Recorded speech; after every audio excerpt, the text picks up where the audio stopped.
غلطی کو غلطی جان کر بھی اس کی اصلاح نہ کرنے والا ایک اور غلطی کر رہا ہے۔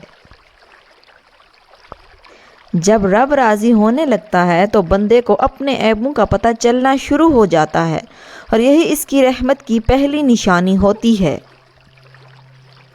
3 چیزیں ایمان کو تباہ کر دیتی ہیں۔ نمبر 1 امیر دل کی محفل، نمبر 2 عورتوں کی صحبت، نمبر 3 جاہلوں سے بحث۔ منہ میں زبان تو سبھی رکھتے ہیں مگر کمال وہ کرتے ہیں جو اسے سنبھال کر رکھتے ہیں۔ اگر کسی کی تکلیف دیکھ کر تمہیں تکلیف ہونے لگے تو سمجھ لینا تم اللہ کے بنائے ہوئے بہترین انسان ہو۔ بات بات پر رونے والے بات بات پر ہنسنے لگ جائیں تو ان جیسا مضبوط کوئی نہیں ہوتا، نہ کوئی انہیں ہرا سکتا ہے۔ دنیا بدترین ہوتی جا رہی ہے، برے لوگوں کو زیادہ ہونے کی وجہ سے نہیں بلکہ اچھے لوگوں کی خاموشی کی وجہ سے۔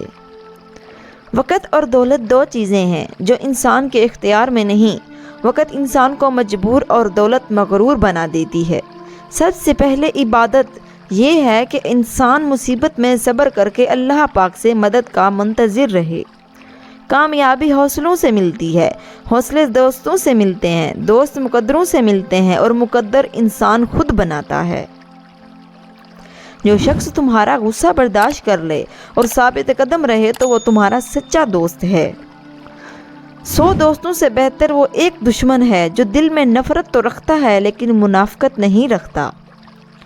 کسی کی مدد کرتے وقت اس کے چہرے کی جانب مت دیکھو، ہو سکتا ہے اس کی شرمندہ آنکھیں تمہارے دل میں غرور کا بیج بو دیں۔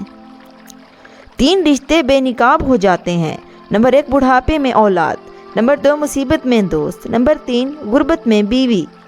اپنی نیند پر توجہ نہ دینا، نیند زندگی کی سب سے ضروری چیزوں میں سے ایک ہے۔ اگر کسی خاص کام کرنے میں 2 منٹ سے کم وقت لگتا ہے تو اسے فوراً کریں۔ خواہشیں اپنی مرضی سے خود پر لادا گیا ایک بوجھ ہے، اگر اڑان بھرنی ہے تو اپنی خواہشیں کم کر دو۔